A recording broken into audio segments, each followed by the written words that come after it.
Good morning to all of you. हम आज पढ़ने वाले हैं अपने जो भी बॉडी में मेटाबॉलिक प्रोडक्ट बनते हैं, तो अपन उन प्रोडक्ट के बारे में सबसे पहले तो अपन पढ़ेंगे सीरम में उनकी क्वांटिटी कितनी है, उसके बाद फिर उनकी क्वांटिटी यूरिन में कितनी है ना, इसके बारे में अपन एक एक करके पढ़ेंगे, ठीक है। तो नॉर्मली जो एमडी एग्ज़ाम में जो केस प्रेजेंटेशन आता है उनमें कौन कौन से केस रखे जाते हैं, डायबिटीज़ मेलाइटस हो सकता है, जॉन्डिस हो सकता है ना, उसके बाद तुम्हारा न्यूट्रिशनल एनीमिया हो सकता है और एक हो सकता है हीमोलिटिक एनीमिया हो सकता है। तो पहला डायबिटीज़ मेलाइटिस में देखते हैं कि जो क्लिनिकल फीचर होते हैं तो पोलियूरिया हो सकता है, पॉलीडिप्सिया होता है, लेग अल्सर होते हैं। पहले अपन इसको पॉलीफेजिया भी कंसीडर करते थे, अब लेकिन उसको ऑब्सोलेट कर दिया गया है। अब उसको क्या बोलते हैं कि जो नेक्स्ट सिम्टम है वो पेरिस्थीसिया होता है। तो अब अपन को डायबिटीज़ मेलाइटिस में अपन पेशेंट को जो बैटरी ऑफ इन्वेस्टिगेशन है वो कैसे अप्रोच करना है अपने को। तो सबसे पहले अपन देखते हैं कि सीबीसी अपन उसको करवाना है, इसमें कि हीमोग्लोबिन कम हो जाता है और मैक्रोसाइटिक एनीमिया मिलता है। दूसरा होता है पेरिफेरल ब्लड स्मीयर, यदि अपन देखते हैं तो उसमें मैक्रोसाइटिक एनीमिया और न्यूट्रिशनल एनीमिया अपने को देखने को मिलता है, ठीक है। उसके बाद टीएलसी काउंट बढ़ा हुआ होता है जो कि इंडिकेट करता है कि पेशेंट को क्या है, इन्फेक्शन हुआ है। ब्लड ग्लूकोज को यदि अपन मेज़र करने की बात करें तो मेथड होती है उसकी कैलोरीमीटर मेथड और ओरल ग्लूकोज टॉलरेंस टेस्ट होता है। नेक्स्ट इन्वेस्टिगेशन होता है HbA1c। उसके बाद होता है रीनल फंक्शन टेस्ट, ब्लड जिसमें कि अपन देखते हैं blood urine nitrogen, serum creatinine और सीरम इलेक्ट्रोलाइट देखते हैं। नेक्स्ट इन्वेस्टिगेशन यूरिन एग्जामिनेशन अपन करते हैं, तो यूरिन में अपन क्या देखते हैं, ग्लूकोज बाय बेनेडिक्ट टेस्ट के थ्रू देखते हैं। उसके बाद देखते हैं प्रोटीन हीट कोएगुलेशन मेथड के थ्रू देखते हैं और कीटोन बॉडी देखते हैं, क्योंकि इसके थ्रू रोथरास टेस्ट करते हैं। उसके बाद लिपिड प्रोफाइल के लिए अपन टोटल कोलेस्ट्रॉल देखते हैं और ट्राइग्लिसराइड देखते हैं। अब ग्लूकोज की बात करें कि नॉर्मल अपन यदि प्लाज्मा और ब्लड में ग्लूकोज पहले अपन देख रहे हैं ना, कोई भी चीज़ अपन पहले ब्लड में देखते हैं, तो ग्लूकोज को अपन जो देखते हैं रंग मापन भी देखिए तो एक कैलोरीमीटर मेथड होती है जिसको अपन क्या रंग मापन बोलते हैं। वो कौन से प्रिंसिपल पे बेस्ड होती है, फोटो इलेक्ट्रिक इफेक्ट पे बेस करती है। इसमें प्रिंसिपल होते हैं, तो एक होता है बियर्स लॉ और एक होता है लैम्बर्ट्स लॉ नियम होता है। ये क्या बोलते हैं, तो ये बताता है जो बियर्स लॉ होता है किसी भी सॉल्यूशन की ऑप्टिकल डेंसिटी किसके डायरेक्टली प्रोपोर्शनल होती है, उस सॉल्यूशन में जो भी सॉल्यूट का कंसंट्रेशन है उसके डायरेक्टली प्रोपोर्शनल होती है। तो optical density is directly proportional to concentration of the that solute. Lambert's law क्या बोलता है, ये भी बोलता है optical density of any solution, okay, optical density of any coloured solution किसके डायरेक्टली प्रोपोर्शनल होता है, length of the cuvette. Normally अपन क्यूबिट की लेंथ इसको बोलते हैं, तो ये क्यूबिट की लेंथ हुई। तो यदि इन दोनों प्रिंसिपल को मिला दिया जाए तो जो ऑप्टिकल डेंसिटी बनती है वो बनती है concentration and the length of the cuvette. तो इसका जो फ्लो डायग्राम की बात करें तो नॉर्मली अपना ये एक लाइट सोर्स होता है। लाइट सोर्स को जैसे ही अपन एक स्लिट से पास करते हैं तो वो एक लेंस से क्या होता है, पास होता है। लेंस से पास होने के बाद वो थोड़ी सा कन्वर्ज हो जाता है और फाइनली अपना जो फिल्टर पेपर होते हैं उससे पास होता है। ये फिल्टर पेपर कैसे कलर्ड पेपर होते हैं, उसके बाद जो रेस होती हैं वो किसी क्यूबिट जाती हैं। क्यूबिट जाने के बाद ये फोटो जो अपना एक फोटो सेल्स होता है ना, गैल्वेनोमीटर होता है, कुछ भी होता है, उसमें एक डिफ्लेक्शन होता है। इस डिफ्लेक्शन के थ्रू अपन देखते हैं कि कितना उसकी ऑप्टिकल डेंसिटी होती है। ये अपना क्यूबिट होता है। क्यूबिट की जो ये लेंथ होती है 1 सेंटीमीटर की होती है और उसके बीचों बीच है ना एक रेफरेंस लाइन होती है। तो ये क्यूबिट होता है। तो अपन जैसे देखते हैं कि क्यूबिट में एक ये रेफरेंस लाइन होती है ना, ये पूरी क्या होती है, एक रेफरेंस लाइन होती है। तो रेफरेंस लाइन की अपन बात करें तो रेफरेंस लाइन होती इसलिए है कि अपना जो भी अपन सारे सॉल्यूशन जो पास कर रहे हैं तो और जो रे पास हो रही है तो एक ही तरफ से वो रे पूरी ही सारी रे एक ही तरफ से पास हो। तो अब अपने पास जो कैलोरीमीटर होता है वो कुछ इस तरीके का होता है कि नॉर्मल अपन यहाँ पे अपना क्यूबिट रहता है, ठीक है। नॉर्मल अपने यहाँ पे क्या रहता है, क्यूबिट रहता है। क्यूबिट अपन रखते हैं सबसे पहले है ना, क्यूबिट अपन रखते हैं और इसको फिर पूरे को 0 0 में सेट कर देते हैं। ये एक फ़िल्टर होता है ना, इसको अपन क्या बोलते हैं, ये पूरा फ़िल्टर पेपर होता है। ये फ़िल्टर पेपर होता है, ये इस टाइप का होता है, ठीक है। ये जो फ़िल्टर पेपर होता है इस टाइप का होता है जिसमें कि अलग अलग तरंगदैर्घ्य या फिर अलग अलग वेवलेंथ के पेपर लगे होते हैं, ठीक है। तो जैसे कि होता है 520 नैनोमीटर का हो सकता है, 500 नैनोमीटर होता है, 540 का होता है, ग्रीन कलर का फ़िल्टर होता है और 620, ये सारी चीज़ें उसमें इनबिल्ट ही आती हैं, ठीक है। उसके बाद अपन आते हैं जो ग्लूकोज एस्टिमेशन होते हैं उसकी मेथड कौन सी होती है, उस मेथड को अपन बोलते हैं GOD POD मेथड, जो कि एक एंजाइमेटिक मेथड होती है, जो कि बहुत ही स्पेसिफिक मेथड और सुपीरियर होती है, क्योंकि ऐसा बोलते हैं कि एक जो स्पेसिफिक सबस्ट्रेट है उस पर एक स्पेसिफिक एंजाइम ही एक्ट करता है, ठीक है। तो प्रिंसिपल इसका ऐसा होता है कि जो ग्लूकोज होता है ना, ग्लूकोज जो होता है सीरम में वो वाटर से रिएक्ट करता है। एंजाइम कौन सा होता है, ग्लूकोज ऑक्सीडेज, है ना, जिसको बनाता है ग्लूकोनिक एसिड और H2O2 बनाता है। H2O2 परऑक्सीडेज एंजाइम की प्रेजेंस में H2 प्लस ऑक्सीजन में कन्वर्ट होती है। ऑक्सीजन जो है 4 एमिनोफिनाजोन से रिएक्ट करके एक पिंक कलर का कॉम्प्लेक्स बनाता है, जिसको अपन क्या बोलते हैं, क्विनोनिमाइन कॉम्प्लेक्स होता है।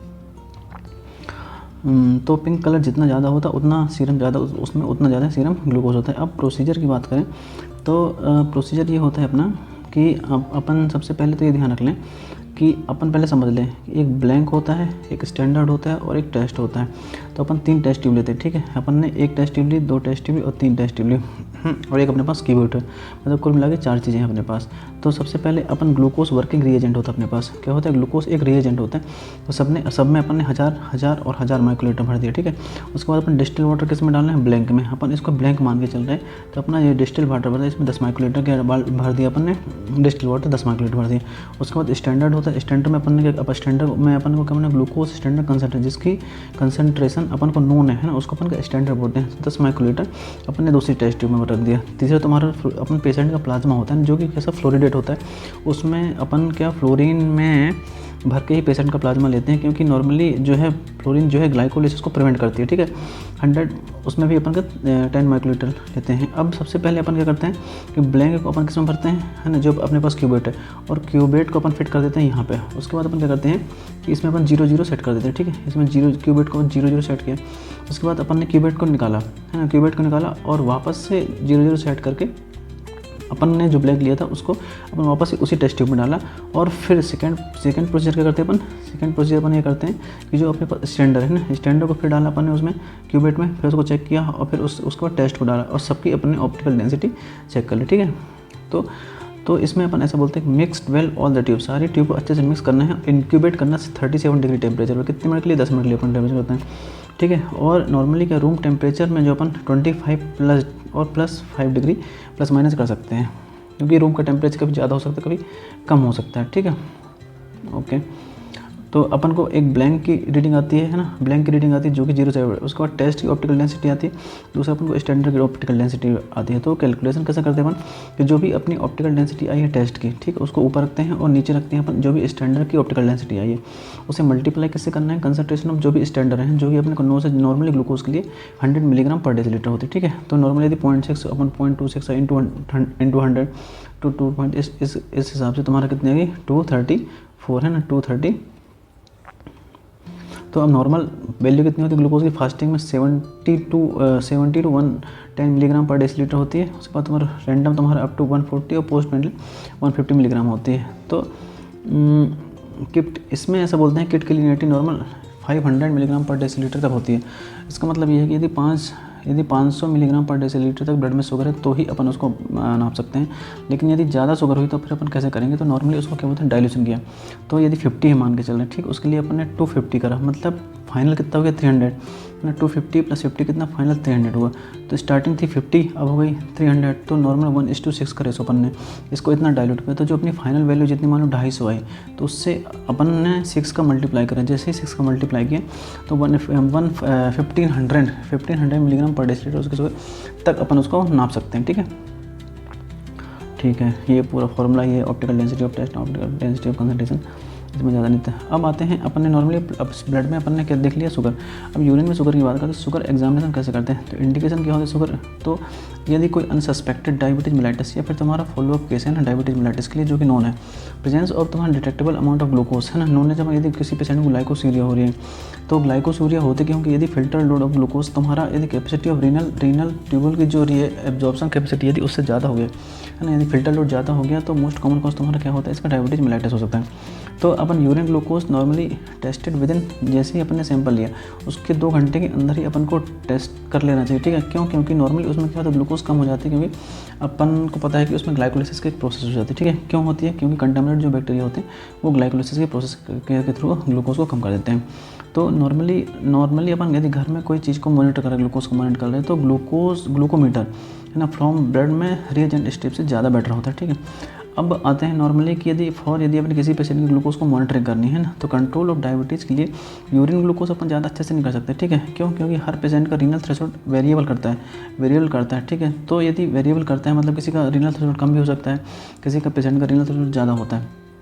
तो यदि किसी पेशेंट की जो ब्लड ग्लूकोज तुम्हारी नॉर्मल है, ठीक है, यदि ब्लड ग्लूकोज तुम्हारा below the level of renal threshold है, यदि किसी पेशेंट का रीनल थ्रेशोल्ड किसी पेशेंट का एक हाई है ना, लेकिन उसके ब्लड में ग्लूकोज फिर भी ज़्यादा है, लेकिन कंपेयर में रीनल थ्रेशोल्ड तो ज़्यादा है, तो यूरिन में शुगर आएगी नहीं, जिसके कारण जो अपन शुगर है यूरिन में डिटेक्ट नहीं कर पाएंगे, तो ब्लड ग्लूकोज के बारे में कोई भी अपन को इन्फॉर्मेशन नहीं मिल सकती है। सो द यूरिन ग्लूकोज है ना value affected by the concentration of the urine हो सकता है। अब जो कॉज ऑफ ग्लाइकोसूरिया कौन कौन सकते हैं, एक तो ग्लाइकोसूरिया जो कि हाइपरग्लाइसीमिया के कारण हो सकता है, दूसरा हो सकता है ग्लाइकोसूरिया जो कि विदाउट हाइपरग्लाइसीमिया के कारण हो सकता है। तो पहला अपन देखते हैं कि एंडोक्राइन डिसीज हो सकती है, जैसे कि डायबिटीज मेलाइटिस हो गई, कुशिंग सिंड्रोम हो गया, हाइपरथायरॉयडिज्म हो गया, या फिर पैंक्रियाटिक डिसीज हो गई। दूसरा नॉन एंडोक्राइन डिसीज कौन सकती है, यदि सेंट्रल नर्वस सिस्टम में कोई डिसीज, या फिर तुम्हारा लीवर डिसऑर्डर हो सकते हैं। तीसरा तुम्हारा जैसे ड्रग्स हो गए, कॉर्टिकोस्टेरॉइड हो गए, या फिर थायराइड्स हो गई। उसके बाद एलिमेंट्री ग्लाइकोसूरिया किसको बोलते हैं अपन, यदि किसी पेशेंट को गैस्ट्रोजेजुनोस्टमी हुआ या फिर तुम्हारा गैस्ट्रेक्टोमी हुआ, तो जैसे ही वो पेशेंट खाना खाता है तो रैपिड इंटेस्टाइन में इस फूड का एब्जॉर्प्शन होता है, ग्लूकोज का एब्जॉर्प्शन होता है, जिसके कारण तुम्हारा एकदम से जो transient elevate blood glucose above the renal threshold की होती है, जिसके कारण वो फिर यूरिन में आने लगती है। दूसरा अपन ने पढ़ा रीनल जो विदाउट हाइपरग्लाइसीमिया, यदि रीनल ग्लाइकोसूरिया और यूरिन ग्लाइकोसूरिया है, तो एक होता है रीनल ग्लाइकोसूरिया बोलते हैं उसको, तो नॉर्मल थ्रेशोल्ड है पेशेंट का, ठीक है, फॉर ग्लूकोज का 80 मिलीग्राम पर डेसीलीटर होता है। लेकिन कुछ बिनाइन कंडीशन होती है जिसमें कि रीनल थ्रेशोल्ड बिलो 180 मिलीग्राम पर डेसीलीटर की होती है, यदि ब्लड में ग्लूकोज थोड़ी सी भी ज़्यादा होगी तो आने लगता है, ठीक है। अदर कंडीशन कैसे हो सकती है, रीनल ट्यूबुलर डिसीज, जैसे कि तुम्हारा रीएब्जॉर्प्शन डिक्रीज ग्लूकोज रीएब्जॉर्प्शन, जैसे कि फेंकोनी सिंड्रोम हुआ, उस या फिर टॉक्सिक रीनल डैमेज हो सकता है। यदि प्रेगनेंसी की बात करते हैं, इसमें भी अपना रीनल थ्रेशोल्ड कम हो जाता है और ग्लूकोज एकदम से बाहर आने लगती है। Test for detecting glucose other reducing substance in urine, ठीक है। तो नॉर्मली अब टेस्ट कौन कौन से कर सकते हैं, तो एक होता है कॉपर रिडक्शन मेथड होती है, रिएजेंट स्टेप होती है, और दूसरा होता है ओसाजोन टेस्ट होता है। तो अपन कॉपर रिडक्शन मेथड की बात करें तो एक बेनेडिक्ट टेस्ट होता है, क्लिनिक टेस्ट होता है, और तुम्हारा फेलिंग टेस्ट होता है।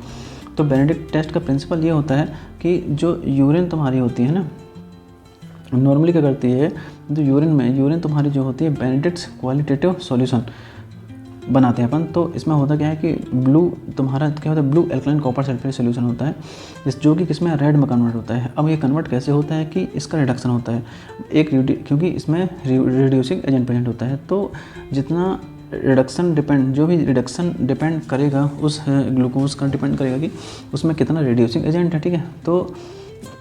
तो ये मतलब स्पेसिफिक नहीं है ग्लूकोज के लिए, है ना, क्योंकि रिड्यूसिंग ग्लूकोज तो और भी बहुत सारे हो सकती हैं, बट इसका प्रिंसिपल ये होता है कि जो क्यूप्रिक आयन है ना, क्यूप्रिक आयन जो ब्लो होता है शुगर से रिएक्ट करके एल्कली और हीट गर्म करने, एल्कली मीडियम में हीट करने पर किसमें क्यूप्रस ऑक्साइड में कन्वर्ट होता है, CO2 में रेड कलर देता है, ठीक है, क्यूप्रस हाइड्रोक्साइड में कन्वर्ट होता है। तो अब आते हैं next, test positive for any reducing, यदि कोई भी रिड्यूसिंग सब्सटेंस है तो पॉजिटिव दे सकते हैं ना, फाल्स पॉजिटिव रिजल्ट आ सकता है ग्लूकोज के अलावा। तो कार्बोहाइड्रेट हमारे हो सकते हैं, सर्टेन मेटाबॉलिज्म होते हैं और कुछ ड्रग होती हैं। तो कार्बोहाइड्रेट जैसे ग्लूकोज हो गया, लैक्टोज हो गया, फ्रक्टोज हो गया, गैलेक्टोज हो गया, है ना, या फिर तुम्हारा पेंटोज हो गया। उसके बाद तुम्हारा जो कुछ मेटाबॉलिज्म जैसे ग्लूकोरोनिक एसिड हो गया या फिर होमोजेनेसिक एसिड हो गया, ड्रग तुम्हारी एस्कॉर्बिक एसिड और सैलिसिलिक एसिड, ये भी सारे रिड्यूसिंग एजेंट है। मेथड आती है तो मेथड अपना बेनेडिक्ट क्वालिटेटिव रिएजेंट होता है, जिसमें कि कॉपर सल्फेट होता है, सोडियम